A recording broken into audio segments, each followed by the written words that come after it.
Right, welcome to our Silver Award project, Fashionably Safe, Protecting the At-Risk Populations in Chad, Africa. We are going to teach you today how to make simple masks. For these simple masks, you can use scrap fabrics, and once you're done, you can donate them at the Patch Arts and Crafts Center, and they will be sent to Chad through our contacts with AFRICOM. Watch this video and learn. The directions will be posted on www.stuttgartgirlscouts.org if you would like the written directions. For this project, the supplies you will need are a main fabric. When it is done in the metric system, you'll want it 23 centimeters by 22 centimeters rectangle. You will need lining fabric, which is 22 centimeters by 22 centimeters. This is a square. You will also need 2 pieces of elastic that are anywhere from 28 to 32 centimeters. We've chosen to cut these at 30 centimeters. These you don't need for a long time. And you'll need coordinating thread. To begin, you take these 2 pieces of fabric, cut them out in the rectangles of the size we just indicated. You'll take the lining fabric and place it on top of the main fabric and center it. 2 sides are the 23 centimeters, so those will meet. You will have a seam allowance along the edge. Then you will go and, do you have a marker? Mark 1, 2, 3, 4, 5 centimeters. And then you will mark 1, 2, 3, 4, 5 centimeters. From here, you will, so you go 1, 2, 3, 4, 5 centimeters. 1, 2, 3, 4, 5 centimeters. Mark both, and you will be making a line to make a triangle. You'll do this for all 4 corners. 1, 2, 3, 4, 5. Make a mark. 1, 2, 3, 4, 5. Make a mark.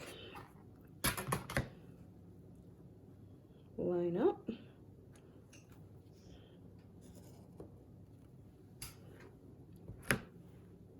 One, 2, 3, 4, 5.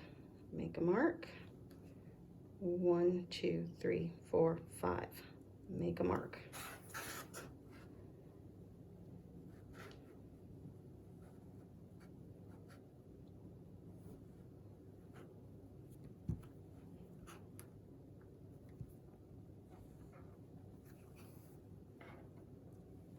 And the last one. 1, 2, 3, 4, 5. Make a mark. 1, 2, 3, 4, 5. Make a mark.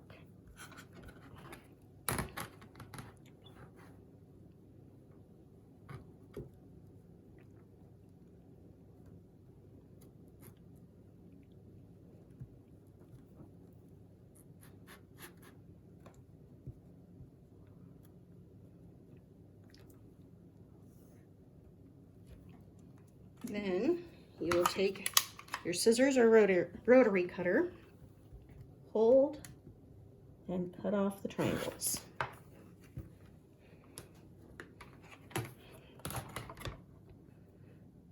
On that mark.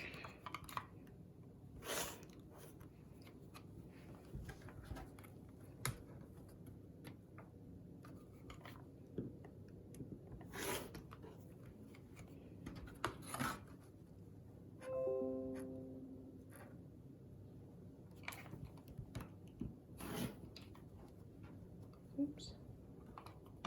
You have to hold it down and press tight with a rotary cutter to really cut it all off. And now you have an octagon. Now you're going to sew the top and the bottom for your seam allowance. Okay, now we're going to sew a seam allowance. We're going to go along the edge of the presser foot right along the edge. Do not sew over your pins. You're gonna go forward a little bit, back stitch, go forward, pull the pin, and keep going forward. Pull the pin, pull the pin, and go close to the edge, back stitch, and go forward again. Pull and clip your threads.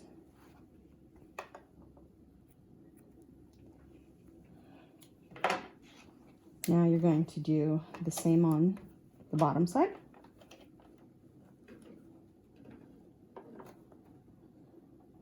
Forward, pull the pin, backwards, forwards,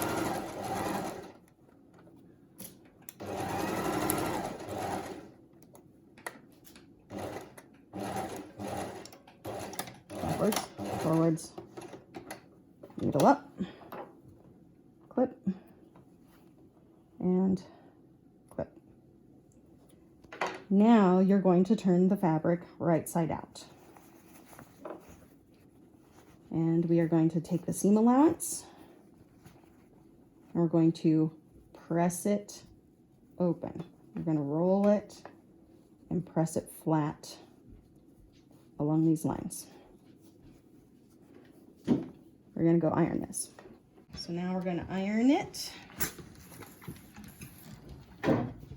Flip it around. Same thing with the other side. It'll look nice so it gets flat. And iron. The reason we do the roll is so we don't see that on that side. We don't see that on that side. It's the same one. Now we're going to top stitch along the angle, pivot, straight, angle, pivot. And then sew here, pivot, sew here, pivot, sew here. All right, so now we're going to top stitch. I like to line it up with the inside of that line. Back stitch. Go almost to the edge. Needle is down when you pivot. You lift the presser foot, put it down, and go straight.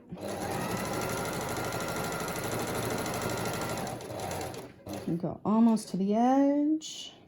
One more. Needle is down. Lift the presser foot and turn.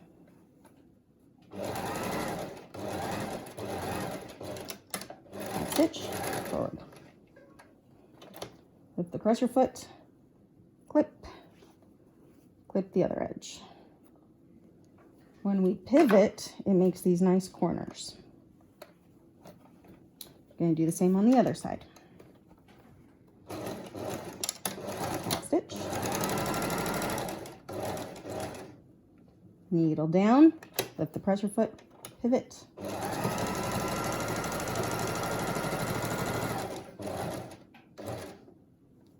Needle down, presser foot. Oop, we could go one more. Now needle down, lift the presser foot. Back stitch, forward. Lift the presser foot and clip. And clip. Iron it flat where we just sewed it. We're going to flip it to the lining side. See this line where the edges are the longest? We're going to flip up right at that point and then iron it down.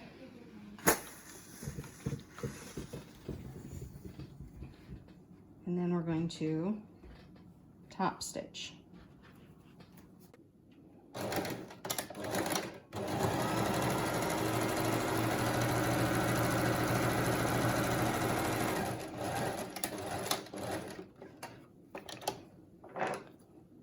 This is top stitching on the top. Now we're going to go do the same on the bottom. So we give it a little iron.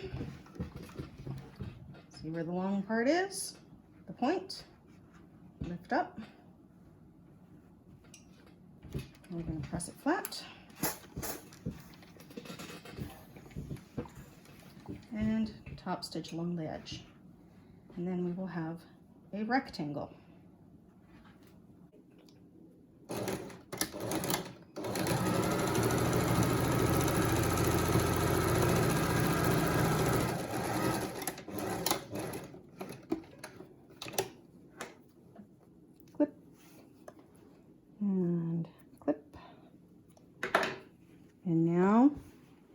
you have a rectangle. Okay. We now have the trickiest part coming up. Come over the top of the fabric. We're going to take this corner, pop it to the middle. This is going to match up with the top stitching, and this is going to be parallel with this line. So kind of pull it so it meets up there and it's parallel here.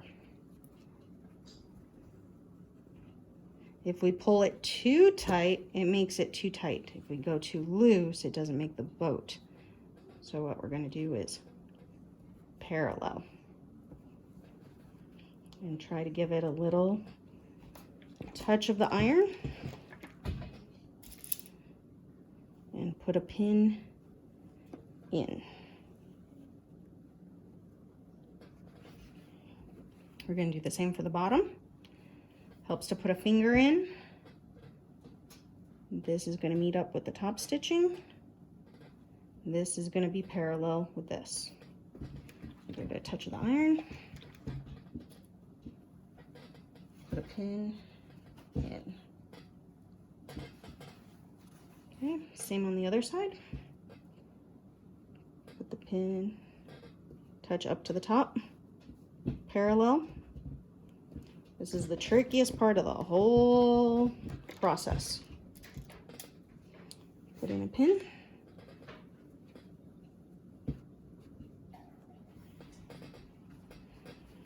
Same for the last corner. Parallel. Touch of the iron. Put a pin in it.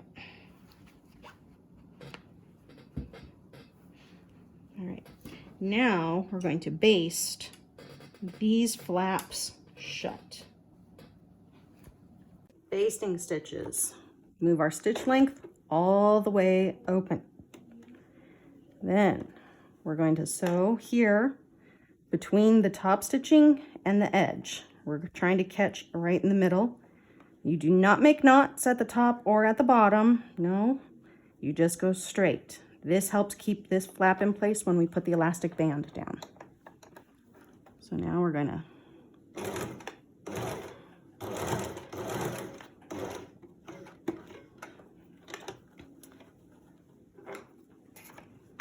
do not tie the knots, just keep the fabric, keep the threads there. So it holds the flap in place versus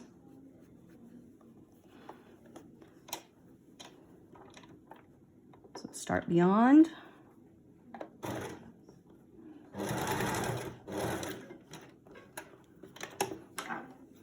Pull. So now you notice when we're trying to thread elastic through, it won't get caught. It'll hold it flat. Whereas if we tried to put elastic through here, it could get caught in these pockets, and that's no good.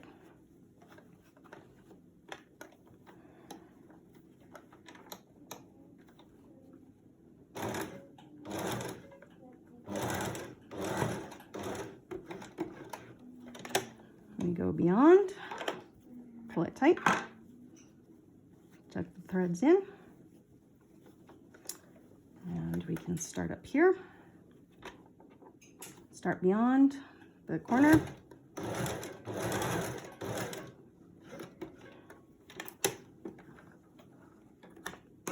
notice no knots. All right, next important step, make sure this goes back to your regular stitch length instead of sewing with the basting stitch again. Okay, we're going to go back to the ironing board. Now we're going to fold this down.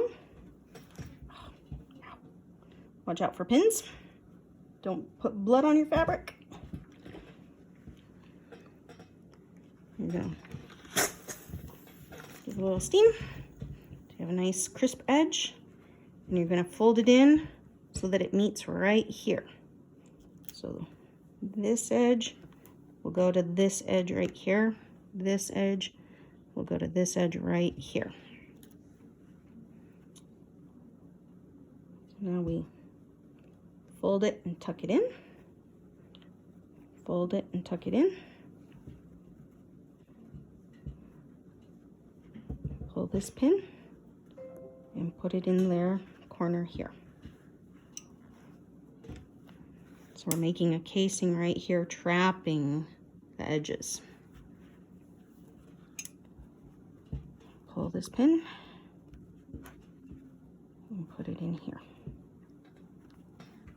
So we're trapping the edges. And now we're going to sew a casing right along here, edge stitching. We're going to do the same thing to the other side as well.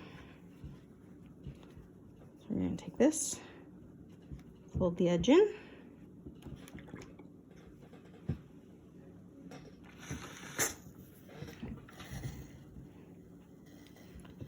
and then we're going to fold it here to trap those edges in.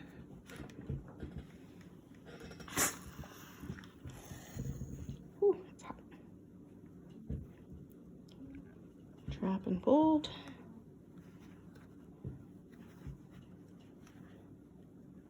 Trap and fold.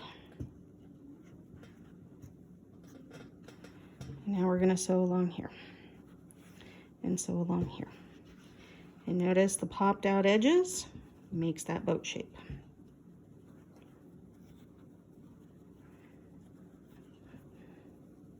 And try to make sure that it's just up to the top there.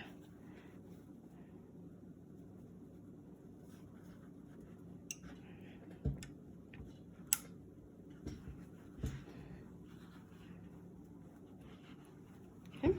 Make sure that we're on our stitch length instead of basting. And then when it's good, we're going to come down here. I generally make my sewing on 1.5 centimeters or 5/8 inch. Or another way to think of it is the pointy end of here goes straight along the line of the fold to make the casing. Pull the pin, pull the thread. Right when it gets thick, that's where we do our back stitch, all the way.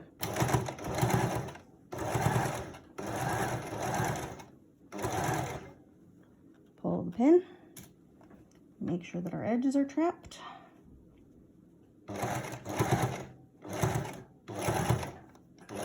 Backwards,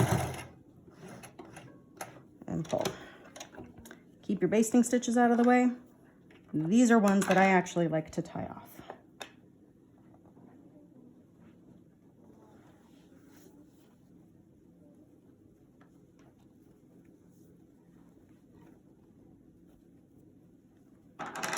And do a clip.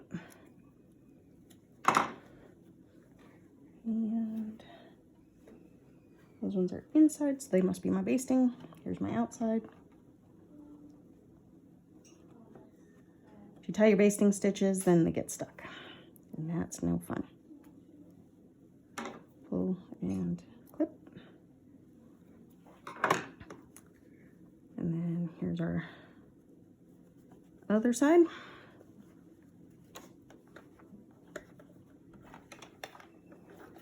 Put our stitches off to the side.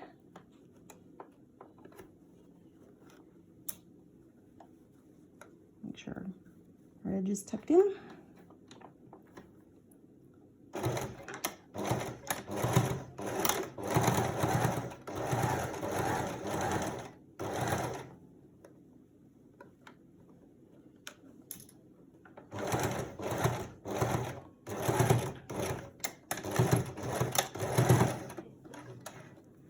Alright, hold the basting. This is where I like to tie it.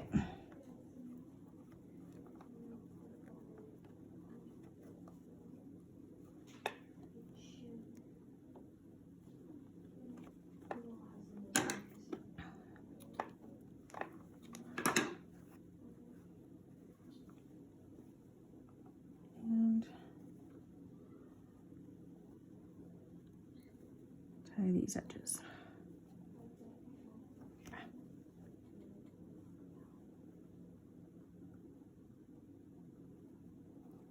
Oh, I lost my threads. Okay. Tie and tie. Let me clip the threads. We grab a safety pin and our elastic and we thread it through. Take one end of the elastic, put the safety pin through to make a loop, close it, take the pointy end and go through the casing. We push and pull. Push the safety pin through and pull. Push and pull. Push and pull. Push and pull. Push and pull. When it's through, we take the safety pin off. We make sure that the elastic is straight. And then we tie it together by folding in half. Fold your mask in half. And make sure they're flat. Meet up the top edges. Roll it around your finger. And put the ends through the loop and pull. Keep it a little loose so you can adjust the knot. For the next, put the safety pin, safety pin through the elastic. Close it and slide it through. Push, pull, push, pull, push, pull, push, pull, push, pull, push, pull it through. Take the safety pin off.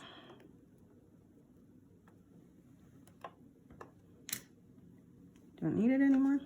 Now you make sure that your elastic is flat. Fold your mask in half. Line these two up straight. And then flip it around. Pull through. The closer you come to the edge, the looser your knot will be. All right, now we're going to pull the basting thread.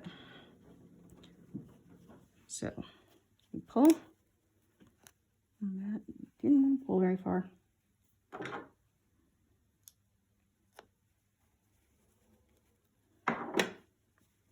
Helps to pull, pull, pull. And then pull the other side.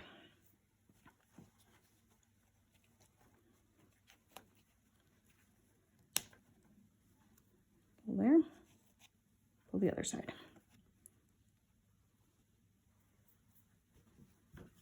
And if you pull from the bobbin side, which is the bottom, the thread comes out much easier than if you try to pull from the needle side, the top side. So pull, and see these threads are actually the needle thread coming through. If we pull that bobbin thread, didn't get all the way through, then we can pull that thread, and that pulls, and you now have a completed mask. You can store like this, nice and flat, or it can store like this, how you put it on your face. But this is the side of your nose, and that's the side for your chin. When you put it on, you give it a good tug so it pulls tight along the sides. You put it on your face, over your ears. That goes over your nose, under your chin, and you have a mask.